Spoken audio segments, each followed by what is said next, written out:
有一名伫咧台北加角细娘的受刑人，去年因为表现好，交政署核准自主加外作业。昨中昼伫咧加外作业徛工厂乌托邦出去买便当的时阵，和别台车相压。警方到现场发现，讲这细娘的受刑人酒测达超过标准，涉嫌公共危险罪。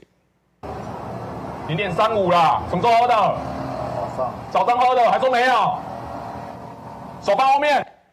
对这个画面当中，咱看到这台蓝色货车为着要闪白色轿车驶出去中线，搁再登到车道的时阵，就和这细娘的受刑人乌托邦相压。虽然人无受伤，不过这细娘的受刑人食酒骑乌托邦，触犯着公共危险罪，除了会甲移送侦办以外，也会停止自主加外作业，照规定该处罚。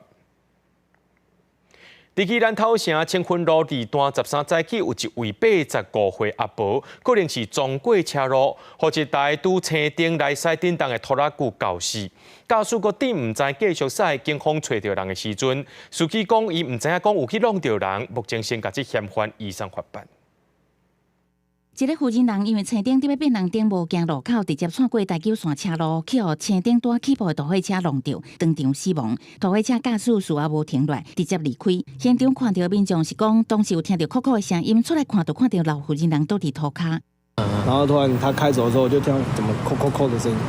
然后我就看到有一个阿妈就躺在那边，已经下半身不见，然后尸体就已经分尸了啊。警方初步调查，这件车祸发生伫13早起5点37分，头城镇清芬路2段出名的阿婆长饼路口，85岁姓林地负责人去附近国小运动线，按算去台九线对面的早餐店食早顿，因为路口行人灯号为青灯变红灯，所以直接为一间牛肉面店窜过车路。要为分隔道中央窜过车路，说好本来伫个内线车道等红灯带起步的大货车交过。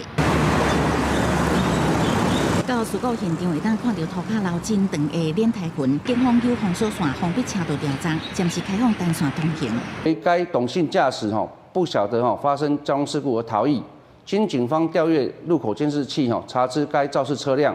经通知到场查验车辆，并实施酒测，酒测值为0。警方表示，专案以监视器找到大货车当场查扣，驾驶讲唔知影去弄到人，唔只离开，而照肇事逃走这个罪嫌上班，详细肇事原因都要搁查清楚。警方呼吁行人窜过车路，应该爱行行人穿越道，而且尽量闪开伤挖大货车看袂到的所在，才会当保障自身的安全。记者综合报道。